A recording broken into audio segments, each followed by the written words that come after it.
Hello champions, welcome to the channel of SBR এটেক। আজকে হিমবাহের যে ক্ষয়কাজ এবং সঞ্চয় কাজ তার মাস্টার ক্লাস 3তে আমরা এসেছি। এর আগের ভিডিওতে আমরা হিমবাহের ক্ষয়কাজের ভূমিরূপগুলি সবগুলি পড়ে নিয়েছি। তারপরে আজকে ক্লাসে মেইন টপিক হচ্ছে হিমবাহের সঞ্চয় কাজ, যেটি আমাদের কিন্তু মনে রাখতে হবে পর্বতের উঁচু অংশে বা উচ্চ পার্বত্য অঞ্চলে কিন্তু সঞ্চয় কাজ ঘটে না। সেটি হয় পাদদেশে, অর্থাৎ হিমালয় বলছি, পর্বতের নিচের দিকে, অর্থাৎ সেটা নিম্নভূমিতে হয়, যেখানে এসে হিমবাহ গলে যায়, গলে গিয়ে নদীতে পরিণত হয় অথবা জলে পরিণত হয়। সেখানে কিন্তু এই সঞ্চয়জাত ভূমিরূপগুলো গড়ে ওঠে। সঞ্চয়জাত মানে সঞ্চয় হয়ে যে ভূমিরূপ গড়ে ওঠে। সেখানের মধ্যে একটি রয়েছে গ্রাবরেখা। গ্রাবরেখা অনেক ধরনের হয়। পার্শ্ব মানে পাশে, মধ্য মানে মাঝখানে, প্রান্ত মানে সামনে, ভূমি মানে হিমবাহের নিচে, হিমতল মানে একই জিনিস, হিমবাহের নিচে, হিমাবদ্ধ অর্থাৎ বরফের মধ্যে আবদ্ধ। এবার আমি যদি গ্রাবরেখাকে সেভাবে বোঝাতে যাই তোমরা বুঝতে পারবে না, তাই ছবি দিয়ে বুঝিয়ে দিই। যখন একটি বড় হিমবাহ আসে, এই হিমবাহটা কিন্তু অনেক বড়। ধরে নাও এখান থেকে শুরু করে এতটা অবধি এর দূরত্ব হলো প্রায় ধরে নাও 1 কিলোমিটার। তো 1 কিলোমিটারের মতো চওড়া হিমবাহ। আর লম্বার দিক থেকে যদি দেখতে যাও, লম্বার দিক থেকে ধরে নাও এই যে পুরোটাই হচ্ছে 6 থেকে 7 কিলোমিটার। ঠিক আছে? তো 6 থেকে 7 কিলোমিটার যখন হিমবাহ এগিয়ে যাচ্ছে, একটা ইট ভাবো যদি এগিয়ে যাচ্ছে, সেটা মাটি খোদাই করে নিয়ে যায়, মাটির মধ্যে পাথর যা কিছু আছে খোদাই করে নিয়ে যায়। সেই যে সামনে একটা রেখার মতো তৈরি হচ্ছে বা মাটিগুলো সঞ্চয় হচ্ছে, তাকে বলে প্রান্ত গ্রাবরেখা। প্রান্ত মানে সামনে, সাইডে যেগুলো হচ্ছে সেগুলোকে বলে পার্শ্ব গ্রাবরেখা। দুটো হিমবাহের মাঝখানে দেখো একটা হিমরেখা তৈরি হয়েছে, এখানে গ্রাবরেখা। সেটাকে বলা হয়, হিমরেখা নয় এটা গ্রাবরেখা, সেটাকে বলা হয় মধ্য গ্রাবরেখা, মানে দুটো হিমবাহের মাঝখানের গ্রাবরেখাকে। ঠিক আছে? এবার আরও তোমরা পড়লে যে হিমতল, এই বরফের নিচেও কয়েকটা লাইন তৈরি হবে, সেগুলোকে বলবো হিমতল, মানে এই বরফের নিচে থাকা গ্রাবরেখা। ওকে, যেমন উদাহরণে যদি দেখো হিন্দুকুশ পর্বতে এগুলো দেখা যায়, মনে রাখতে হবে। এবার গ্রাবরেখা, সেখানে মনে রাখতে হবে এই যে ভূমি, হিমদ্রোণীর তলদেশে ভূমিতে সৃষ্ট হয় গ্রাবরেখা। এই জিনিসটা আমি বললাম যে বরফের নিচে যে রেখা তৈরি হয় সেটাকে হিমতল গ্রাবরেখা বলে। ওকে, আর হিমাবদ্ধ মানে হচ্ছে দুটো আহ, হিমবাহ যাচ্ছে, তার মাঝখানে একটা গ্রাবরেখা নিচে আটকা পড়ে গেছে, একদম নিচে, সেটা হচ্ছে হিমবদ্ধ, মানে হিমের মধ্যে আবদ্ধ হয়ে আছে। যখন এই বরফটা গলে যাবে তখন সেটা দেখা যাবে। আচ্ছা, এই রেখাগুলো কি দিয়ে তৈরি হয়? এই রেখাগুলো তৈরি হয় বালু, পাথর, মাটি এবং অন্যান্য কঠিন শিলা দিয়ে বা কোমল শিলা দিয়ে। হিমবাহ এবং জলধারার যৌথ কাজ। হিমবাহ এবং জলধারা একসঙ্গে কাজ করে কি কি ভূমিরূপ গড়ে তোলে সেগুলো আমরা আজকে পড়ব।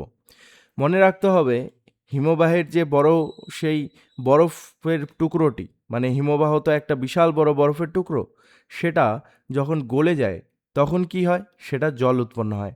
আর জল থেকে কি হয়? সেই নদী উৎপন্ন হয়। ঠিক আছে? তো এভাবেই হিমবাহ আর জলধারা একসঙ্গে কাজ করে।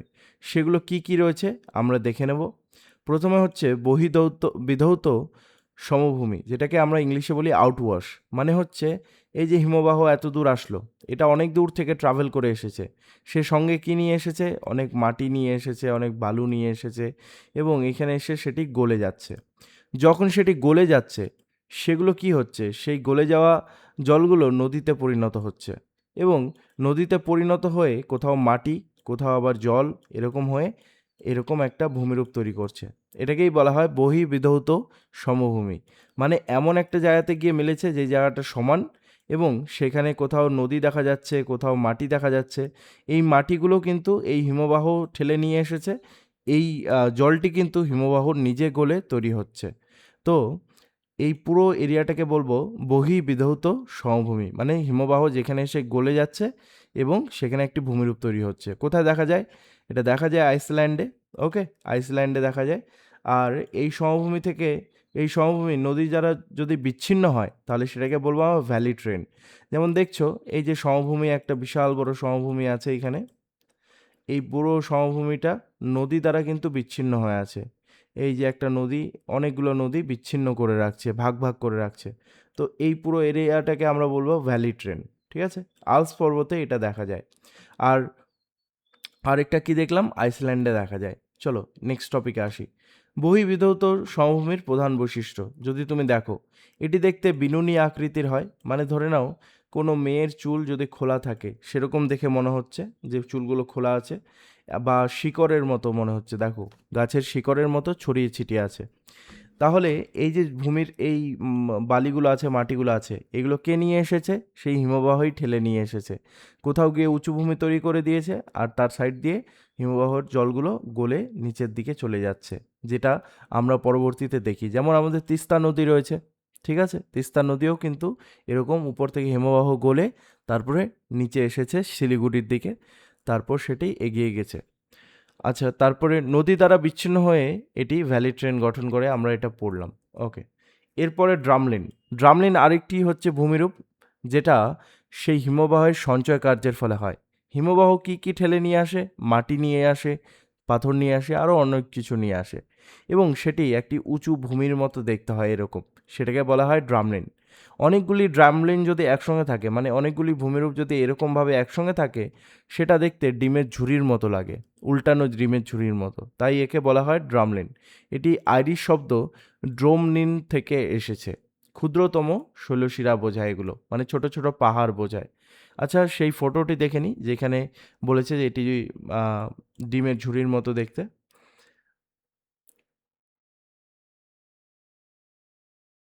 আমরা এই যে ফটোটা, যেখানে অনেকগুলি ড্রামলিন রয়েছে এবং দেখতে মনে হচ্ছে যে অনেকগুলি ডিম রয়েছে, তাই না? এইটা ডিমের চুরির মতো দেখতে। এরপরে আবার আমরা চলে আসি আমাদের ক্লাসে, যেখানে এবার অন্যান্য ভূমিরূপগুলো আমরা দেখব। যেমন কেটেল হ্রদ দেখা যায়, এস্কার দেখা যায়, কেম দেখা যায়। এগুলো আমি তোমাদেরকে আরও ভালো করে পরবর্তীতে বোঝাচ্ছি। প্লাবনভূমি এবং বহির্বিধৌত সমভূমির মধ্যে পার্থক্য কী? প্লাবনভূমি নদী দ্বারা গঠিত হয়, বহির্বিধৌত সমভূমি হিমবাহ বা জলধারা দিয়ে গঠিত হয়। বন্যার সময় প্লাবনভূমিতে বালি ও পলিকাদা সঞ্চিত হয়, হিমবাহতে কিন্তু বন্যা হয় না। কারণ হিমবাহ কিভাবে বন্যা হবে? হিমবাহ তো রয়েছে উচ্চ জায়গাতে, যেখানে পাহাড়টা শেষ হচ্ছে, এবং পাহাড় যেখানে শেষ হচ্ছে সেখানে তো অত বৃষ্টিপাত হয় না, তার জন্য বন্যাও হয় না ওখানে। ওকে, অশ্বক্ষুরাকৃতি হ্রদ দেখা যায় প্লাবন সমভূমিতে, আর এখানে ক্যাটেল হ্রদ দেখা যায়। এখানে কি কি দেখা যায় দেখো, লেভি, বাঁক, এই ধরনের ভূমিরূপ দেখা যায়। আর বহির্বিধৌত সমভূমিতে তুমি দেখতে পাবে ড্রামলিন, এস্কার, কেম, এরকম। আচ্ছা, এবার হিমবাহ এই জায়গাটা যে গলছে, এই জায়গাটা কোথায় হতে পারে বলো? এটা হতে পারে সেই দার্জিলিংয়ের উচ্চ অঞ্চল বা নর্থ সিকিমের উচ্চ অঞ্চল, যেখানে এসে এই হিমবাহটি গলে যাচ্ছে টেম্পারেচারের জন্য। সেখানে আমরা কি কি দেখতে পাবো? সেখানে আমরা প্রান্ত গ্রাবরেখা দেখতে পাবো, কারণ এই যে হিমবাহ সে ঠেলে এনেছে আর একটা বিশাল বড় মাটির একটা পাহাড়ের মতো তৈরি করে রেখেছে। আর ড্রামলিন দেখতে পাবো। ড্রামলিন কি? ছোট ছোট যখন মাটির টিলা বা পাথরের টিলা তৈরি হয়, সেগুলোকে ড্রামলিন বলা হয়। কেটেল হ্রদ দেখতে পাবো আমরা, মানে এই জায়গাটাতে একসময় কোনো বরফ ছিল, বরফটা গলে গিয়ে এখন সেটা একটা লেক তৈরি করেছে বা হ্রদ তৈরি করেছে। এস্কার দেখতে পাবো আমরা। এস্কারটা অনেক সময় এসের মতো দেখতে হয়, এটাও অনেকটা গ্রাবরেখার মতো, কিন্তু গ্রাবরেখাটা এস আকৃতির হবে। কি বললাম? গ্রাবরেখাটা এস আকৃতির হবে, তাহলেই সেটাকে এস্কার বলা চলে। এরপরে বহির্বিধৌত সমভূমি, যেটা বলছিলাম আমি, যে পুরো এই এরিয়াটাতেই বহির্বিধৌত সমভূমি বলে। মানে এই হিমবাহ বাইরের দিকে যা বিধৌত করে নিয়ে এসেছে, মানে ধুয়ে নিয়ে এসেছে। ওকে, এই হিমবাহ যা কিছু ধুয়ে নিয়ে বা যা কিছু খনন করে নিয়ে এসেছে, তা যখন জমা করে যে সমভূমি তৈরি করে, তাকে বলা হয় বহির্বিধৌত সমভূমি। আরও তোমাদেরকে ডিটেলে আমি বোঝাবো এখন। হিমবাহের কাজ: কঠিন বরফ সঞ্চয়, যেটা কি গ্রাবরেখা করে। হিমবাহ প্লাস জলধারা, সেটা কি করে? বহির্বিধৌত সমভূমি, বিনুনি, নদী, কেটেল হ্রদ তৈরি করে। হিমবাহ, জলধারা আর কি করে? ড্রামলিন, এগুলো তৈরি করে। তাহলে শুধুমাত্র হিমবাহের কাজ হলো এই গ্রাবরেখা তৈরি করা, কিন্তু এই যে যতগুলো এখানে দেখছো, এস্কার বলো, কেটেল বলো, ড্রামলিন বলো, এখানে নদী এবং সেই হিমবাহের দুটো কাজের ফলে এটা তৈরি হয়েছে। যদি হিমবাহ কাজ না করতো, এই মাটির টিলাগুলো তৈরি হতো না, তাই না? এই রেখাটা তৈরি হতো না। তো এগুলো কিন্তু জল এবং হিমবাহের দুটি কাজের ফলে এই তিনটে জিনিস তৈরি হয়েছে। এরপরে আমরা আসি, এখানে দেখে নাও তোমরা মক টেস্টের কিছু কোশ্চেন্স আছে, যেগুলো তোমাদের পরীক্ষার জন্য খুব ইম্পর্টেন্ট থাকবে। আর এখানে আরও কিছু রয়েছে, যেগুলো অলরেডি আমরা পড়লাম। যেমন আইসল্যান্ডের পুরো সমভূমিকে কি বলে? স্যান্ডিওর বলে। আর এটা কিন্তু অ্যাকচুয়ালি ভ্যালি ট্রেন, মানে বহির্বিধৌত সমভূমি, যেখানে নদীও আছে এবং সমভূমিও আছে, সেটাকে বলা হয় কি? Valley train. এরপরে নেক্সটে আসি। নেক্সটে আমরা এখানে দেখলাম হিমবাহ অনেকটা জেসিপির মতো কাজ করছে, ঠেলে নিয়ে আসছে, সেটাকে আমরা গ্রাবরেখা বলি। সামনে রয়েছে অনেক প্রান্ত গ্রাবরেখা। এবার ড্রামলিনটা আমরা বুঝি। ড্রামলিনটা কি? ড্রামলিনটা কি? পর্বতের যে যেখানে এসে পর্বত শেষ হচ্ছে, সেখানে হিমবাহ নুড়ি, নুড়ি মানে ছোট ছোট পাথর, কাকর মানে ওই ছোট ছোট পাথর, বালি, কাদা, এগুলো একসঙ্গে সঞ্চয় করে এটাকে দেখতে অনেকটা ডিমের মতো মনে হয়। যদি এটাকে পূর্ণ করো তুমি, তাহলে পুরোটাই একটা ডিমের মতো দেখতে হয় বা নৌকার মতো দেখতে হয়। একে বলা হয় ড্রামলিন, ঠিক আছে? এবার এই ড্রামলিনের উৎপত্তি কীভাবে ঘটে? প্রথম পর্বে হিমবাহের অগ্রগমনের সময় ঢিল সঞ্চিত হয়, মানে প্রথমে কাদা সঞ্চিত হয়। সেই কাদাগুলো তারপরে সঞ্চিত হওয়ার পরে কি হয়? পরবর্তীতে সেই কাদাগুলোই আবার কিন্তু পাথর টাথর সেগুলোকে আটকে দেয়, যেহেতু উঁচু হয়ে যায়। তো তারপরে সেটা ড্রামলিনে পরিণত হয়। এটা জলধারা এবং হিমবাহের মিলিত কার্যফলে হয়। দেখে নাও, এই যে এখানে এসে প্রথমে কাদাগুলো জমা হলো, তারপর কাদাগুলো যেহেতু জমা হলো উঁচু জায়গা, এখানে এসে তারপর পাথরগুলো জমা হওয়া শুরু করলো, এভাবে করে একটা সমভূমি একটা উঁচু টিলা তৈরি হলো, একে বলা হয় ড্রামলিন। উচ্চতা দেখে নাও 15 থেকে 30 মিটার। আয়তন দেখে নাও এটা কত বড় হতে পারে, মানে আয়তন মানে এই পুরো জায়গাটা কত বড় হতে পারে, সেটা 400 থেকে 800 মিটার চওড়া হতে পারে, অথবা 1 থেকে 2 কিলোমিটার দীর্ঘ হতে পারে। মানে এখান থেকে তুমি শুরু করলে তো হাঁটতে হাঁটতে হাঁটতে তোমার 3 কিলোমিটারও লাগতে পারে। আর চওড়া মানে হচ্ছে এদিক থেকে ওদিকটা, সেটা 400 থেকে 800 কিলোমিটার হতে পারে।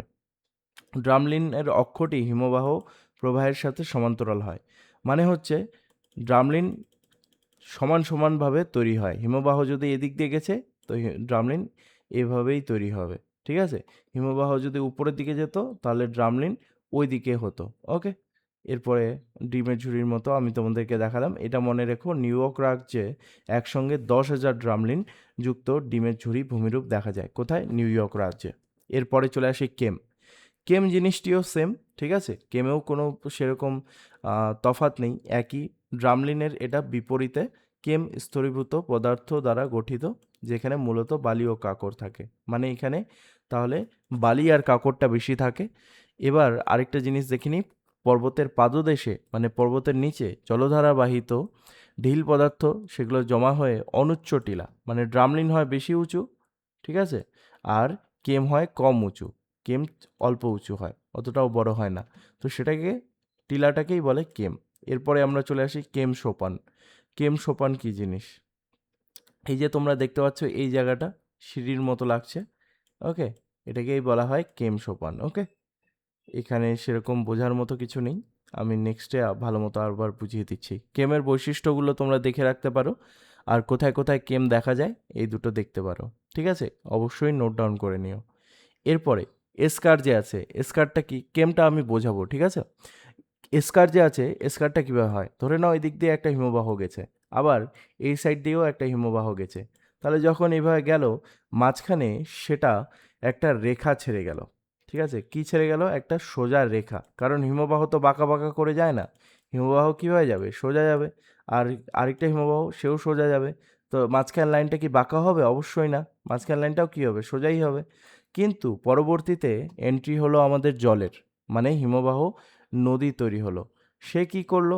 এই যে এই বালিগুলো তৈরি হয়েছে, সেটাকে কেটে এরম এরম করে দিল, মানে জলটা এদিক এদিক থেকে বয়ে যাওয়া শুরু করলো। তো যখন বয়ে যাওয়া শুরু করলো, এই রেখাটা ক্ষয় হতে হতে আস্তে আস্তে এস আকৃতি নিয়ে নিল। হ্যাঁ, তার জন্য এটাকে সাপের মতো অথবা এস আকৃতির মনে হয়, তাই একে আমরা বলি এসকার। ওকে, এটা দীর্ঘ আঁকাবাঁকা শৈলশিরার মতো দেখতে, মানে জায়গাটা উঁচু হয় এবং আঁকা বাঁকা পাহাড়ের মতো দেখতে হয় এটাকে।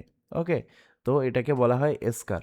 এবার এসকারটা কিন্তু মনে রাখতে হবে, জল এবং হিমবাহ দুটো মিলেই তৈরি হয়। অনেক সময় কি হয়, এসকারের নিচে না আমরা দেখতে পারি নদী তৈরি হয়েছে। দেখে নাও, এখানে বলা আছে হিমবাহের তলদেশে বরফ গলে গিয়ে জলের প্রবাহের ফলে সরু টানেল বা সুড়ঙ্গ সৃষ্টি হয়। তাহলে কোন সেই ভূমির উপর নিচে নদী দেখা যায়? সেটা হচ্ছে এসকার, হিমবাহের। ওকে, এরপর আচ্ছা, আমরা দেখলাম তাহলে ড্রামলিন কোথায় তৈরি হচ্ছে, যেখানে হিমবাহ এসে জলে পরিণত হচ্ছে। কেম সোপান তৈরি কোথায় হচ্ছে, যেখানে সেই বহির্ভূত আমাদের পুরো সমভূমিতে অথবা হিমবাহ যেখানে এসে গলে যাচ্ছে সেখানে হচ্ছে। এসকারটা তোমাদেরকে ভালো মতো বোঝালাম, কেম সোপানটাও দেখলে তোমরা। ওকে, এরপরে আমরা আসি। ড্রামলিন দেখতে অনেকটা উল্টানো নৌকা, কেম বদ্বীপ বা ধাপের মতো দেখতে, এসকার দীর্ঘ আঁকাবাঁকা ষোলশিরা এবং অন্যান্য আরও কিছু কিছু সেখানে আছে, যেমন হিমবাহ আর জলধারা দিয়ে ড্রামলিন হয়। কেম বরফ গলা জলধারা দিয়ে হয়, ঠিক আছে। কেম একটা হ্রদ অ্যাকচুয়ালি। আর এসকার যে আছে তলদেশের সুড়ঙ্গ জলধারা দিয়ে হয়, যেটা আমি বোঝালাম যে নদীটা একে বাঁকা করে দেয়। ওকে, এরপরে আমরা আরও কিছু জিনিস দেখে নিলাম যে কেম কোথায় পাওয়া যায়। ওকে, গ্লোবেন উপত্যকা, সেখানে কেম সোপান দেখা যায়। আর ড্রামলিন সবথেকে বেশি দেখা যায় নিউ ইয়র্ক যুক্তরাষ্ট্র মানে আমেরিকাতে, 10,000 প্রায় একসঙ্গে ড্রামলিন সেখানে দেখা যায়। এরপরে তোমাদের জন্য কিছু আমি এমসিকিউ তুলে রেখেছি, অবশ্যই দেখে নিও, ঠিক আছে। কিছু এমসিকিউ দেওয়া আছে। ওকে, এই এমসিকিউগুলো কিন্তু আমরা ডিসকাস করে নিয়েছি, তাই আমি আর করলাম না। ওকে, ডিসকাস। এরপরে আমি সব এগুলো ভালো মতো বুঝিয়েছি, বারবার এগুলোই দেওয়া আছে। ওকে, এবার কেটেলটা কি? কেটেল মানে হচ্ছে এক সময় এদিক দিয়ে হিমবাহ যাচ্ছিল, তো অনেক সময় কি হলো, এই জায়গাটা খোদাই করে দিয়ে চলে গিয়েছিল হিমবাহ। কারণ কি, এখানে কোনো একটা বড় পাথর ছিল, ঠিক আছে। এখানে কোনো একটা বড় পাথর ছিল, সেই পাথরটাকে গড়িয়ে গড়িয়ে নিয়ে চলে গেছে। তো এখানে কি সৃষ্টি হলো, গর্ত। সেই গর্তটার মধ্যে এই বরফ জমা হলো, এই বরফটা জমা হলো। কারণ হিমবাহ যখন যাচ্ছে পাথরটা নিয়ে চলে গেল, তার মানে কি এখানে বরফ ঢুকে যাবে, ঠিক না?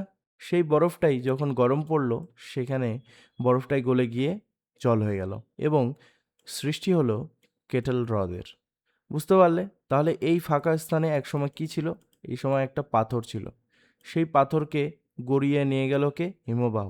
এই জায়গাটা খালি থেকে গেল, কিন্তু হিমবাহ যখন যাচ্ছে তার বরফের টুকরাগুলো এখানে ছেড়ে গেল, আর বরফের টুকরাগুলো গলে গিয়ে তৈরি হলো কেটেল হ্রদের।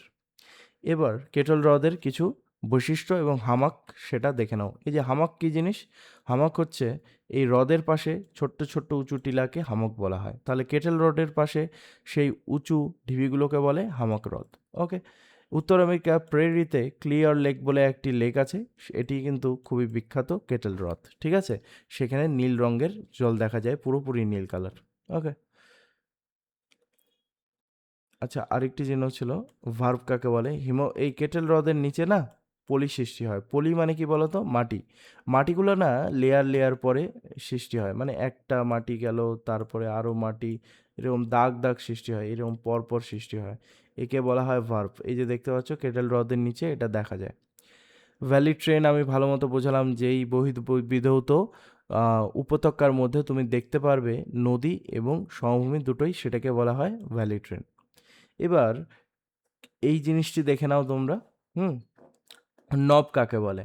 বহির্বিধৌত সমভূমিতে কেটেল হ্রদের মাঝে মাঝে ঢিল আহ, পদার্থ সঞ্চিত হয়ে উঁচু টিলাগুলো তৈরি হয়, তাকে নব বলে, ঠিক আছে। এবার এখানে যে দেখলে এটা হচ্ছে হামাক, এগুলো হচ্ছে অনুচ্চ, কম ছোট ছোট, ঠিক আছে। আর এগুলো হচ্ছে কি, এগুলো হচ্ছে নবগুলো একটু বেশি বড় হয়। ওকে, এরপরে ভাবটা আমি তোমাদেরকে বোঝালাম। কেটেল হ্রদ যে রয়েছে, কেটেল হ্রদের নিচের দিকে পলি জমা হয়, পলি মানে মাটি, ঠিক আছে। মাটি জমা হয়ে এরকম রেখা তৈরি করে, এই এক একটা রেখার বয়স 1 বছর হয়ে থাকে, লেখা আছে আই থিঙ্ক এই যে। তো এই পুরো রেখাগুলোকেই ভার্ব বলা হয়, ঠিক আছে। ভার্বের গুরুত্ব কি? ভার্ব গুরুত্ব হচ্ছে যতগুলা রেখা থাকবে তত তুমি বুঝতে পারবে মাটিটি তত পুরানো। হ্যাঁ, এবং এগুলো দিয়ে কিন্তু গবেষকরা তারা কিন্তু গবেষণা করেন। ওকে, সুইডেনের হ্রদে ভার্ব বিশ্লেষণ করে প্লাইটোসিন উপযুগের বয়স নিখুঁতভাবে গণনা করা হয়েছে। এরপরে আসছি আমরা, এগুলো সব আমরা পড়লাম, এসকার, কেটেল, নব সব পড়লাম। ওকে, এরপর নেক্সটে আসছি আমরা। আমাদের ক্লাস তাহলে এখানেই শেষ হলো। নেক্সট ক্লাস ভৌমজলের উপরে আসবে তোমাদের। তবে তোমাদেরকে আমি খুব সহজে বোঝাতে পারলাম এই টপিকটা, আশা করছি তোমাদের যদি ভালো লেগে থাকে এই টপিকটি, তবে অবশ্যই তোমার বন্ধু বান্ধবদের বলো এবং জুনিয়র্সদের বলো অবশ্যই আমাদের ব্যাচটি পারচেস করতে। এবং আমি কিন্তু আবার একটি নতুন ক্লাস নিয়ে শীঘ্রই আসছি। আমি আশা করছি তোমাদেরকে বোঝাতে পারলাম। কোনো ডাউট থাকলে আমাকে অবশ্যই মেসেজে জানাবে। See you soon guys.